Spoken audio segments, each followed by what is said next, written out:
ये जो तृणमूल के अंदर जो इंटरनल कॉन्फ्लिक्ट हो रहा है, ये बीजेपी का स्क्रिप्टेड है, क्योंकि बीजेपी चाहता है कि अभिषेक के सामने रखकर, अभिषेक बनर्जी के सामने रखकर अगली चुनाव में सीएम फेस कर वो लड़ना चाहता है।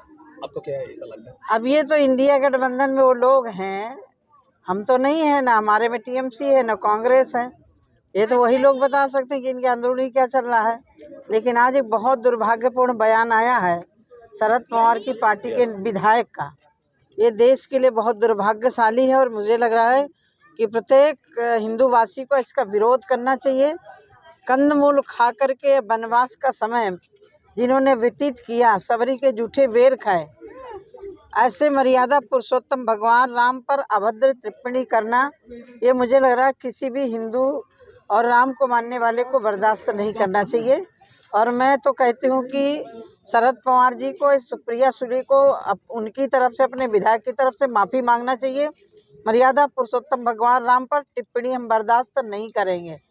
मर्यादा पुरुषोत्तम भगवान राम मर्यादा के प्रतीक हैं, मर्यादा दूसरे को सिखाते हैं।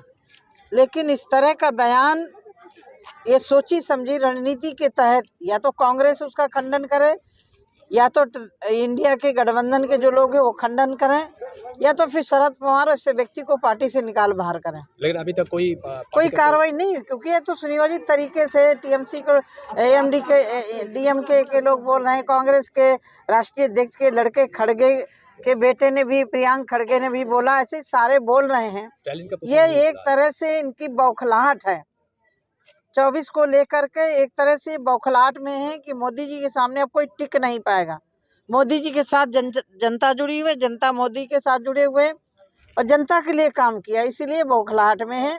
चाहे टीएमसी हो या अन्य दल जितने भी हैं, सब बौखलाहट में है। मनी लॉन्ड्रिंग केस में ईडी और फिर उसमें जिसने गड़बड़ियां की हैं तो कार्रवाई होनी चाहिए। देश की गरीब जनता की गाड़ी कमाई जिन्होंने लूट के अपने घर में रखा है, क्या किसी ने बोला? एक सांसद के घर में 350 करोड़ निकल रहा है, कोई बोला?